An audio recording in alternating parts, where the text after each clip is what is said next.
महाराष्ट्र शौर्य, इतिहास आणि स्वाभिमानाची भूमी आहे. या महाराष्ट्राच्या भूमीवर आजही अभिमानाने उभे आहेत जवळपास 400हून अधिक किल्ले. हे किल्ले फक्त दगड-मातीचे बांधकाम नाहीत, तर ते आहेत इतिहासाचे साक्षीदार आणि पराक्रमाच्या कहाण्या सांगणारे जिवंत स्मारक. काही किल्ल्यांचे इतिहासात वेगळे संदर्भ आढळतात, पण काळाच्या ओघात ही नावे हरवून गेली आहेत.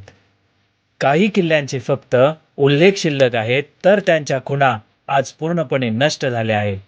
या सर्व किल्ल्यांचा इतिहास, त्यांचे स्थान, त्यांचे महत्त्व तुमच्यापर्यंत पोहोचवण्यासाठी ही माहिती मी 6 विभागामध्ये मांडणार आहे.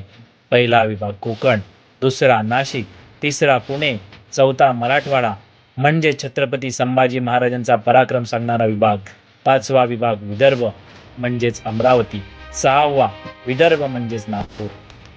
या प्रत्येक विभागात असणारे जिल्हे आणि त्या जिल्ह्यानुसार असणारे किल्ले यांची सविस्तर मांडणी मी वेगवेगळ्या व्हिडिओच्या माध्यमातून तुमच्यासमोर सादर करणार आहे. व्हिडिओ आवडला असेल तर लाईक करा, शेअर करा, सबस्क्राईब करा